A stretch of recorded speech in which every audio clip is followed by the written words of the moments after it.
सुबह का वक्त था। गांव में हल्की हल्की धूप पड़ रही थी। गांव के बीच एक बड़ा सा घर था, शांति निवास।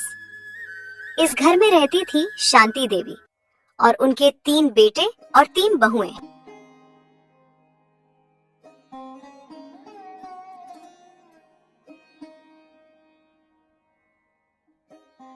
शांति देवी दिल की बहुत अच्छी थी, लेकिन उनकी तीनों बहुओं के संस्कार एक दूसरे से बिल्कुल अलग थे। इसी बात को लेकर शांति देवी थोड़ा चिंता में रहती है।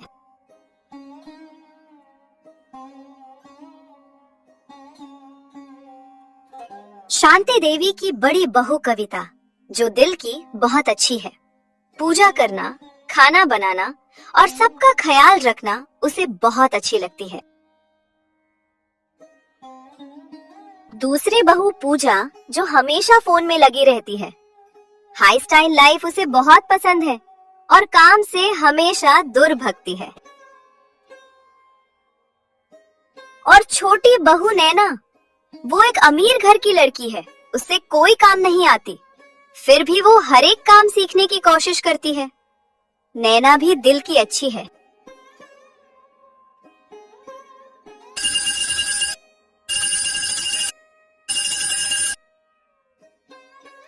कविता सबसे पहले रोज रात को 4 बजे उठ जाती है। अलार्म बाजते कविता उठकर घर का काम में लग जाती है। सबसे बड़ी बहू कविता इस घर की असली शक्ति थी, जो पूरा परिवार को संभल कर रखने की हमेशा कोशिश करती थी। कविता सुबह होने से पहले आंगन में झाड़ू लगाती है।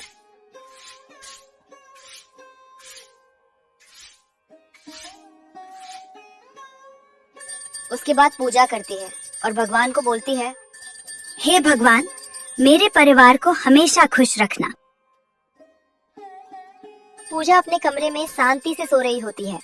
तभी उसको कविता का पूजा करते हुए घंटी का आवाज आ जाती है और पूजा उठ जाती है।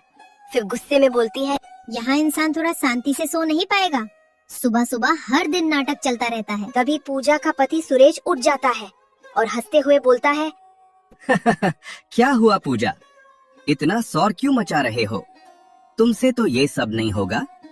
चलो चुपचाप सो जाओ, तुम्हारा नींद तो 9 बजे खुलता है। सुरेश का बात सुनकर पूजा को और भी गुस्सा आ जाती है। फिर पूजा गुस्से में बोलती है, अच्छा जी, आपको मेरा ही शोर हमेशा सुनाई देता है? क्यों जी, आपको आपका कविता भाभी कर रही पूजा और बजा रही है घंटी, उसका आवाज आपको नहीं आ रहा है? अरे पूजा, क्यों सुबह चिल्ला रही हो? कविता भाभी हमारे घर की लक्ष्मी हैं। इस घर सुख शांति के लिए रोज सुबह उठकर पूजा करती हैं, और तुम्हारा सिर्फ नाम ही पूजा है। आप हंसते रहिए, मैं जा रही हूँ सोने, क्योंकि अब से बहस करके कोई फायदा नहीं है। पूजा अपनी पति सुरेश का बात सुनते ही नाराज होकर फिर से सो जाती है।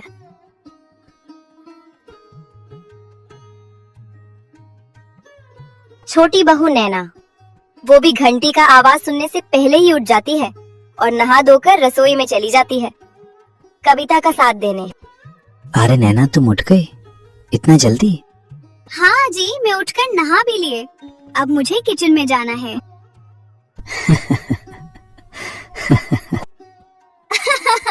आप हंसिए मत। अरे पूजा, तुम क्या करोगे किचन में? तुमको तो कुछ बनाने नहीं आती। मुझे नहीं आती तो क्या हुआ, कविता दीदी को तो आती है। उनसे सीख लूंगी। दीदी से सीखूंगी तभी ना दीदी के जैसा अच्छी बहू बन पाऊंगी। नैना, तुम्हें पता है, तुम्हारी यही बात मेरा दिल को छू जाती है। तुम इतना बड़े घर की लड़की हो, फिर भी यहाँ इतना खुश रहती हो। तुम्हें देखकर बहुत अच्छा लगता है, और सबसे अच्छा ये लगता है कि तुम्हें हर एक चीज बिना जाने भी सीखने की कोशिश करती रहती हो। अच्छा जी, सुबह सुबह क्या हो गया है आपको? आज कुछ ज्यादा ही प्यार दिखा रहे हैं। देखिए ना, आपसे बात करते हुए कितना टाइम हो गया। अब मैं चली दीदी का हेल्प करने किचन में। इतना बोलते ही नैना किचन में चली जाती है। तब तक ऊपर बड़ी बहू कविता चाय बनाकर शांति देवी को देने जाती है। माँ जी प्रणाम। खुश रहो बेटा, तुम्हारे जैसे बहू सबको मिले। दूसरी बहू पूजा घर के काम से हमेशा दूर भागती थी। तभी शांति देवी उसको बुलाती है। पूजा बेटा, कहाँ हो? आ जाओ, जरा किचन में हेल्प कर दो। मम्मी जी, मुझे नींद आ रही है, हर वक्त काम काम काम। पूजा फिर फोन चलाने लगती है। उसे सिर्फ अपनी सुविधा और शॉपिंग की चिंता रहती थी। नैना हंसते हुए किचन में आती है और कविता को बोलती है, दीदी आज मैं चाय बनाना सीखूंगी। ठीक है, लेकिन चाय में नमक मत डाल देना। अरे दीदी बचाओ। नैना चाय बनाने के लिए पानी लेती है और पानी का गिलास गलती से उसका हाथ से गिर जाती है। सबसे छोटी बहू नैना बहुत मासूम और दिल की साफ थी। सुनो नैना, चाय मैंने बना लिए है और मम्मी जी को भी चाय दे दी है। चलो अब हम दोनों मिलकर खाना बनाएंगे। उसी बहाने तुम भी थोड़ा थोड़ा खाना बनाना सीख लेना। ठीक है दीदी।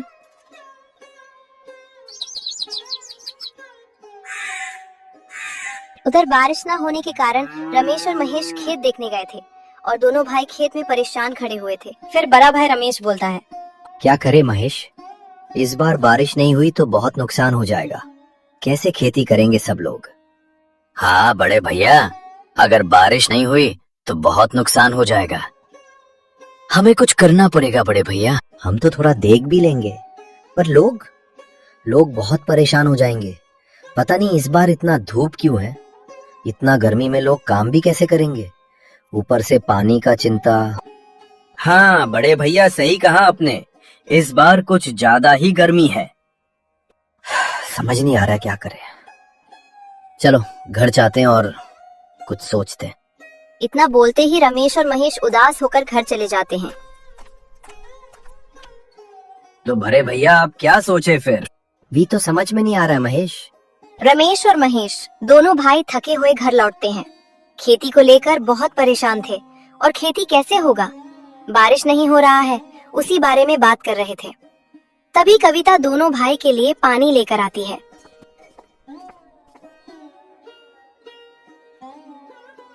पानी लीजिए। क्या हुआ जी, इतना परेशान क्यों लग रहे हैं? वैसे भी आजकल बहुत ज्यादा गर्मी हो रही है। बैठिए भाभी। भैया और मैं ऐसी बात का परेशान है भाभी। इस बार इतना धूप है कि बारिश हो ही नहीं रहा है, ऊपर से गर्मी। बारिश नहीं होगा तो खेती कैसे करेंगे? इसी बात का चिंता खाए जा रहे हैं कविता। सुनिए जी, हिम्मत मत हारिए, भगवान सब ठीक करेंगे। बारिश ना होने के कारण कभी कभी लगता है सब खत्म हो जाएगा। जब परिवार साथ हो कुछ भी खत्म नहीं होता। इतना चिंता मत कीजिए, सब ठीक हो जाएगा। कविता बहुत समझदार थी। कविता के शब्द सबको हिम्मत देते थे। उधर महेश जब अपने कमरे में जाता है तभी देखता है पूजा नाराज होकर कमरे में बैठा हुआ होती है। फिर महेश पूछता है, क्या हुआ, मुंह फूला कर क्यों बैठे हो? चले जाइए आप, मुझे कुछ मत पूछिए, मुझे आपसे बात नहीं करनी। हुआ क्या है ये तो बता दो, नाराज क्यों हो और किस बात का नाराज हो? भूल गए ना आप? क्या बोले थे आप मुझे? मुझे एक गोल्ड इयररिंग्स चाहिए। उस दिन आप बोले थे मुझे दिलवा देंगे, पर अभी तक लाकर नहीं दिए आप। अब मुझे चाहिए एक गोल्ड इयररिंग्स। सुनो मेरी अर्धंगिनी। बस बस, अब बात को घुमाने मत बैठ जाइए। और ये अर्धंगिनी क्या है? बुलाना है तो बेबी बुलाइए, नहीं तो स्वीट हार्ट बुलाइए। अरे पहले मेरा बात तो सुनो। देखो अभी घर की हालत ठीक नहीं है, फिर कभी हम तुमको जरूर दिलवा देंगे, पक्का। मुझे कुछ नहीं पता, सबकी वाइफ्स के पास गोल्ड है, वो भी बहुत सारा, और एक आप है कि दिलवा देंगे बोलकर नहीं देते। घर की परेशानियों से पूजा को कोई फर्क नहीं पड़ता था। उसको बस ज्वेलरी चाहिए और शॉपिंग करना उसे बहुत पसंद है।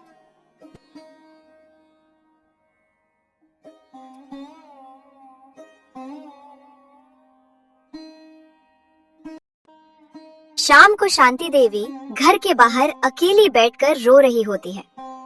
तभी कविता वहां आती है और बोलती है, माँ जी आप यहाँ अकेले में क्या कर रहे हैं और आपकी आंखों में आंसू, क्या हुआ माँ जी? पता नहीं बहू, इस घर को किसकी नजर लग गई। ऐसा लग रहा है कि कुछ गलत होने वाली है। मन बेचैनी सी हो रही है, कुछ अच्छा नहीं लग रहा है।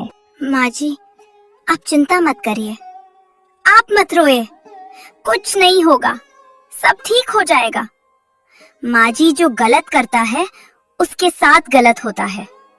हमने किसी के साथ कभी गलत नहीं किया, हमारे परिवार को कुछ नहीं होगा। बस ये घर टूटना नहीं चाहिए बेटा। कुछ नहीं होगा माँ जी, चलिए घर में थोड़ा आराम कीजिए, चिंता मत करिए, सब ठीक हो जाएगा। कविता सबको संभल लेती है और सबका दिल की बात समझ लेती है। ऐसा लगता है जैसे कि उसका बात में जादू हो।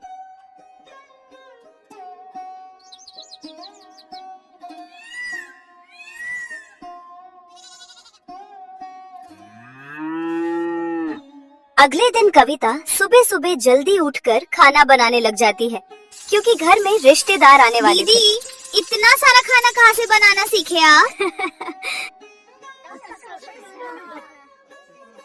घर में रिश्तेदार लोग बात कर रहे होते हैं। तभी शांति देवी पूजा को बोलती है, पूजा बेटा मेहमानों के लिए पानी शरबत ला कर दो। मम्मी जी मुझसे नहीं होगा ये सब, आप खुद कर लीजिए वरना किसी और को बोल दीजिए। पूजा का ये बात सुनकर शांति देवी चुप हो जाती है। मेहमान लोग एक दूसरे को देखने लगते हैं। पूजा का व्यवहार सबको चोट पहुंचा रहा था। कविता और नैना साथ मिलकर मेहमान के लिए बहुत अच्छे से खाने का तैयारी किए थे। कविता और नैना ने कितनी अच्छी तैयारी की है, तुम्हारे ये दोनों बाहु बहुत अच्छे हैं। शांति देवी बहुत नसीब वाली है, तभी ना इतनी अच्छी बहू मिली है।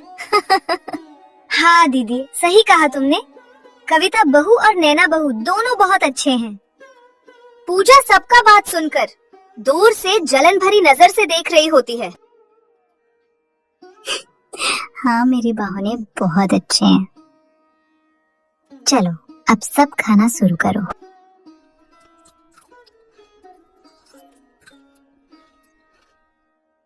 कविता और नैना दोनों बहुएं बिना रुके सबका ध्यान रख रही थी। मेहमान के चर्चे में कोई कमी नहीं होने दी। कुछ भी बोलो शांति देवी, ऐसा बहुएं हर किसी को नहीं मिलती, रूप में संस्कार में सब। मेरी बेटा को भी एक ऐसी संस्कारी बहू मिल जाए।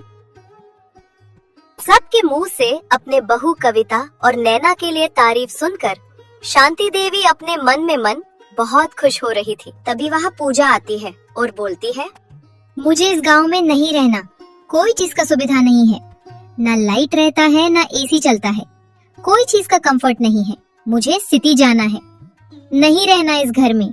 पूजा का ये बात सुनकर शांति देवी का दिल बहुत दुखता है और धीरे से बोलती है, पूजा बेटा ऐसे मत बोलो, क्या बोल रहे हो बेटा, सबके सामने क्या क्या बोले जा रही हो। मुझे फर्क नहीं पड़ता कौन है कौन नहीं है, क्या इन लोग को सच क्या है पता नहीं है क्या? सही तो बोल रही हूँ, कोई चीज का कंफर्ट नहीं है। पूजा क्या बोले जा रही हो, चुप रहो तुम थोड़ा, कुछ भी बोके जा रही हो। शांति देवी हम चलते हैं, वैसे भी बहुत लेट हो गया है, शाम होने वाली है।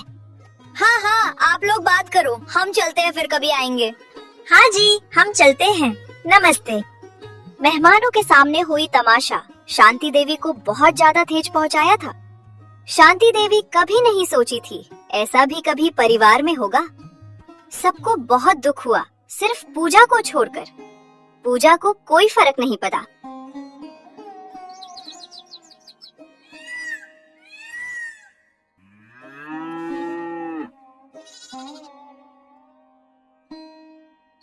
दूसरा दिन सुबह महेश अकेले बैठा हुआ होता।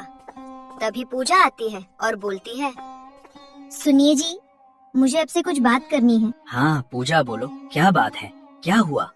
हमें अलग घर चाहिए, इस घर में नहीं रहना मुझे। चलिए हम सिटी चलते हैं, वहाँ रहेंगे। ये क्या बोल रहे हो पूजा? और ऐसा क्यों बोल रहे हो? मैं यहाँ नहीं रह सकती। यहाँ कोई चीज का सुविधा नहीं है, ना कोई चीज का कंफर्ट। ऐसा मत बोलो पूजा। परिवार के साथ रहना अच्छी बात है। ये बात माँ जी और भाभी सुन लेगी तो कितना दुख होगा उन लोग को। भाभी हमेशा परिवार को जोड़कर रखने की कोशिश करती हैं। हर दिन भगवान को बोलती हैं, ये परिवार कभी ना टूटे। और एक तुम हो कि अलग रहने की बात करती हो। महेश और पूजा की बात शांति देवी सुन लेती है। शांति देवी की आंखों में आंसू आ जाती है। फिर वो पास आकर बोलती है, बेटा। शांति देवी अचानक बेहोश हो जाती है। माँ, क्या हुआ माँ? भाभी भैया जल्दी आ जाओ, माँ को कुछ हो गया है। माँ, माँ उठ जाओ माँ, आंखें खोलो। माँ क्या हुआ? एम्बुलेंस बुलाओ जल्दी। शांति देवी का तबीयत अचानक खराब हो गया और उसको तुरंत हॉस्पिटल ले आए। शांति देवी को डॉक्टर ने देखकर बोले, इन्हें बहुत स्ट्रेस हुआ है, इनका ध्यान रखो, इनका तबीयत का ख्याल रखो। पेशेंट को अभी एडमिट कर दिया गया है। वी आर मॉनिटरिंग हर कंडीशन क्लोजली। उनका बीपी लो था और स्ट्रेस की वजह से वीकनेस आई है। आप टेंशन ना लें, we are giving proper treatment and she will get better. Thank you doctor, हम बहुत डर गए थे। प्लीज उनका अच्छे से ख्याल रखिए। हम यहीं वेट कर रहे हैं जब तक वो ठीक नहीं हो जाती। ओके, आप लोग बाहर वेट कीजिए। वी विल मॉनिटर हर कंडीशन और जब जरूरत होगी हम आपको बुला लेंगे। हॉस्पिटल में सब डॉक्टर का इंतजार कर रहे थे। तभी पूजा चुपके से रो रही थी। पहली बार पूजा को अपनी गलती का एहसास होने लगा था। मेरी वजह से माँ जी की ये हालत हुई। अभी यहाँ ये सब बोलकर क्या फायदा पूजा? मुझसे गलती हो गई जी, मुझे ऐसा नहीं बोलना था। अरे पूजा मत रो, माँ जी जल्दी ठीक हो जाएंगे। हाँ दीदी मत रोइए आप, माँ जी जल्दी ठीक हो जाएंगे। फिर हम सब माँ जी को लेकर घर चले जाएंगे। अरे सब सुनो, आज रात को मुझे हॉस्पिटल में माँ जी के साथ रहना होगा। तुम लोग सब घर चले जाओ, मैं कल माँ जी को लेकर आ जाऊंगा। डॉक्टर ने बोला है फिलहाल माँ जी हालत ठीक है, तो तुम लोग यहाँ रात को रुककर क्या करोगे? तुम लोग घर चले जाओ। भैया आप मुझे जाने के लिए मत बोलिए, मुझे भी आज मम्मी जी के साथ रहना है। अरे तुम यहाँ रात भर रह के क्या करोगे? तुम, कविता और छोटी बहू सब सुरेश के साथ घर चली जाओ। बड़े भैया मेरे वजह से आज मम्मी जी का यही हालत हुई है। प्लीज भैया मुझे भी उनके साथ रहने दीजिए, मुझे भी मम्मी जी के साथ रहना है। महेश और सुरेश बड़ी बहू कविता और छोटी बहू नैना के साथ घर चली जाते हैं। रमेश और पूजा शांति देवी के साथ हॉस्पिटल में रहते हैं। बड़े भैया आज मेरी वजह से क्या क्या नहीं हुआ, मुझे बिल्कुल अच्छा नहीं लग रहा है। बड़ी दीदी कितना अच्छी है, पूरा घर को संभल कर रखती है, मम्मी जी का भी कितना ख्याल रखती है, और एक में मम्मी जी का तबीयत ही खराब कर दी। देखो जो होना था वो हो गया, अब ध्यान रखो कि आगे जाकर ऐसा कभी भी ना हो, क्योंकि माँ जी बहुत अच्छी है। वो कभी किसी को कुछ नहीं बोलती, ना बहुएं को लेकर कोई भेदभाव करती है। सब बहुएं को एक समान देखती है और हम लोग उनका बेटा है, हमें वो जन्म दी है। हमारा भी फर्ज बनता है कि हम कभी भी माँ जी के आंख में आंसू ना आने दे, हमेशा माँ जी को खुश रखे।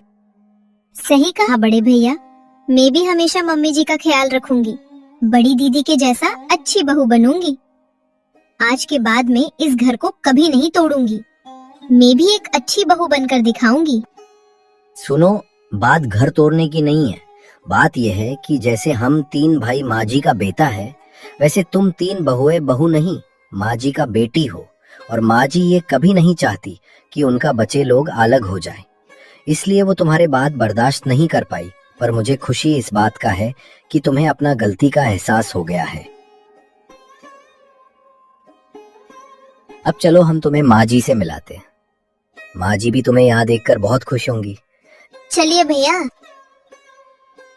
पूजा को अपनी गलती का एहसास हो चुकी थी। मम्मी जी आपका तबीयत अभी कैसी है? मैं अभी ठीक हूँ बेटा, मुझे थोड़ा अच्छा लग रहा है। मम्मी जी मैं आपको छोड़कर कहीं नहीं जाऊंगी। मम्मी जी मुझे माफ कर दीजिए, मुझसे गलती हो गई है। गलती इंसान से ही होती है बेटा, और तुम तो मेरी बच्ची हो। माँ कभी अपने बच्चे से नाराज हो सकती है क्या? तुम सब साथ रहो। तुम लोग को साथ खुश देखकर मैं भी खुश रहूंगी। और कितना दिन जीऊंगी? तुम लोग मिलजुल कर रहो बेटा। पूजा ने अपनी गलती समझ चुकी थी और शांति देवी पूजा को माफ कर देती है। तभी वहाँ डॉक्टर आ जाते हैं और बोलते हैं, अब पेशेंट की कंडीशन पहले से काफी बेटर है, रिपोर्ट्स भी नॉर्मल हैं, इसलिए आज हम इन्हें डिस्चार्ज कर रहे हैं। बस मेडिसिन टाइम पर देते रहिए और कुछ दिन तक प्रॉपर रेस्ट करवाइए। थैंक यू डॉक्टर, आपने बहुत केयर किया। हम मेडिसिन और रेस्ट का पूरा ध्यान रखेंगे। रमेश और पूजा ने डिस्चार्ज के बाद शांति देवी को घर ले जाते हैं।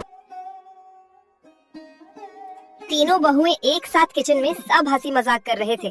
तभी नैना बोलती है, अब तो हम बेस्ट टीम बन गए दीदी।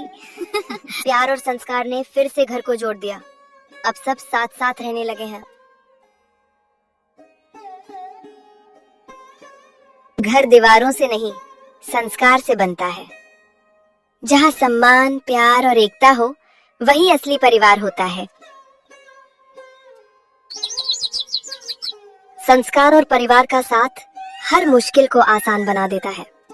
अगर आपको हमारी स्टोरी अच्छी लगी तो वीडियो को एक लाइक और चैनल को सब्सक्राइब जरूर करें और कमेंट्स में जरूर बताएं लास्ट टाइम आप अपने माँ जी से कब बात किए थे।